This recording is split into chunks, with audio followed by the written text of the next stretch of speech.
자, 정부에서 통신비 인하를 위해서 기본료 폐지와 통신비 25%까지 요금 할인율 상향 등 여러 가지 카드를 꺼내 들었지만 이통사와 유통업체들의 반발에 부딪혀 왔습니다. 이번에는 단말기와 통신요금을 각각 구입하는 방식으로 가격 인하를 유도하는 법안이 발의가 됐는데요.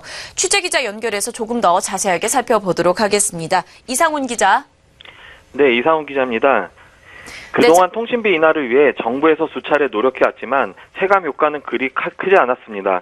이번에는 휴대폰 등 단말기 판매와 이동통신 서비스 가입을 분리하는 단말기 완전 자급제가 국회에서 다시 추진되게 됐습니다.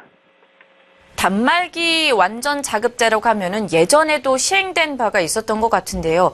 이번에는 성공할 수 있을까요? 지난 19대 국회에서도 단말기 자급제 법안이 발의됐었습니다. 당시 전병헌 전 더불어민주당 의원이 발의했고요. 당시에는 단말기 판매와 통신 서비스 가입을 완전히 분리했다면 이번에는 골목상권 보호를 위해 단말기 판매와 통신 서비스 가입을 영세 판매점에 한해 모두 취급할 수 있게 허용하고 있다는 점이 다릅니다. 완전 자급제에 따른 유통점의 반발을 최소화할 수 있는 장치를 넣은 것입니다. 이번 법안은 국회 과학기술정보방송통신위원회 소속 김성태 자유한국당 의원이 어제 지난 기자간담회를 열고 전기통신사업법 개정을 통한 완전 자급제법 초안을 공개하며 세간의 이목을 단번에 끌었습니다. 단말기 완전 자급제 내용이 담긴 전기통신사업법 개정안은 다음 달 중 발의될 예정입니다. 네, 그런데 이렇게 단말기 따로 구입하고 통신 서비스를 따로 가입을 하게 되면 사용자 입장에서는 불편해지는 것 아닌가요? 그럴 수도 있습니다. 소비자로서는 하나의 통합 서비스 상품을 이용하기 위해 두 번 움직여야 하는 것입니다. 그렇지만 통신 서비스와 단말기 가격을 분리함으로써 이동통신 3사가 연간 소모하는 마케팅 비용을 크게 줄일 수 있다는 의견도 있습니다. 현재 이통 3사가 연간 소모하는 마케팅 비용이 지난해 기준 7조 6천억 원에 달했습니다. 이 중 약 70%인 5조 원가량이 휴대전화 단말기 보조금 등에 집행됐습니다. 단말기를 제조사가 직접 판매할 수 있게 되면 이통 3사도 보조금 마케팅에 출혈 경쟁할 이유가 없어지고 결국 요금제 가격 인하 등의 서비스 개선이 이뤄질 것이라는 분석이 깔린 겁니다.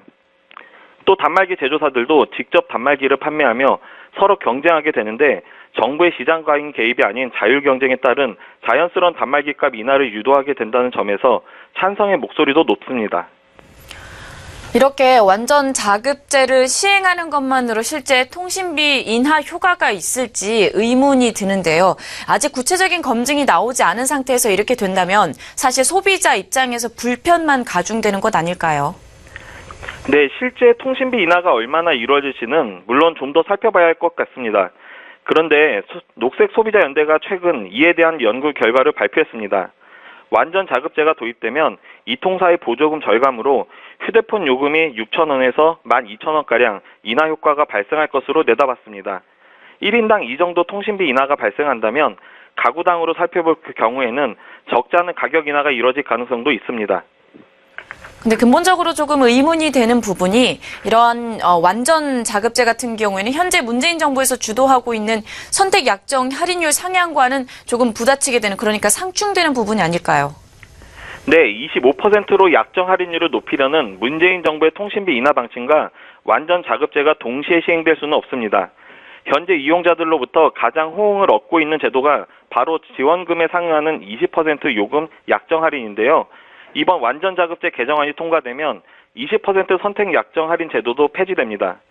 이용자들로부터 선호도가 높은 혜택이 고스란히 사라지게 되는 셈입니다. 개정안의 요금 할인을 명문화하는 규정도 없습니다. 무엇보다 정부의 통신비 인하 핵심 정책과 궤를 달리하는 완전 자급제가 등장하는 만큼 개정 논의가 국회에서 통과될지는 여전히 미지수입니다. 일각에서는 자유한국당이 담배세와 유류비 인하를 밀고 있는 것과 마찬가지로 이번 완전 자급제 법안이 정부 정책의 발목 잡기가 아닌가 하는 음모론도 제기되고 있습니다. 그렇다면 이통사들의 입장은 어떠한가요? 이통사들도 신중한 접근이 필요하다며 말을 아끼고 있습니다. 구체적으로 정해진 것은 없다는 것입니다. 이번 완전 자급제 법안이 통과된다면 수십 년간 유지돼 왔던 유통망과 가격 정책 등의 전면 개편이 필요한 만큼 시장에 미치는 영향에 대해 좀 더 면밀히 검토해야 한다는 입장입니다. 이통사들로서도 완전 자급제에 대해 즉답을 내릴 상황이 아닐 것이라는 분석입니다. 자, 그러면 완전 자급제로 인해서 나타나게 될 변화에 대해서 우리가 좀 미리 살펴볼 필요가 있을 것 같아요. 어떠한 부분들이 변하게 될까요? 우선 자급제가 실제 소비자들의 통신비 총액을 두드러지게 낮추기는 어렵다는 의견이 많습니다. 실제 이통사 요금고지서에서는 단말기 할부금이 빠지게 되니 통신 요금 자체가 줄어드는 것처럼 보일 수도 있습니다. 하지만 고가의 단말기를 처음에 비싸게 구입해야 하는 점도 이용자들에게는 부담이 될 수 있어 완전 자급제를 찬성하는 이용자들이 많지 않을 수도 있다는 의견도 있습니다. 김 의원도 자급제 도입 이후 중소이동통신 유통업체들의 경영난을 고려해서 소형 판매점들은 일정한 조건을 두고 단말기 판매와 이동통신 서비스 가입을 동시에 취급할 수 있도록 예외 조항을 마련했습니다. 그러나 이 예외 조항 자체가 오히려 자급제 확산을 더디게 만들 수 있다는 우려도 제기되고 있습니다. 네, 이렇게 해서 이슈 포커스 시간이었고요. 보도국의 이상훈 기자와 함께했습니다. 오늘 말씀 고맙습니다.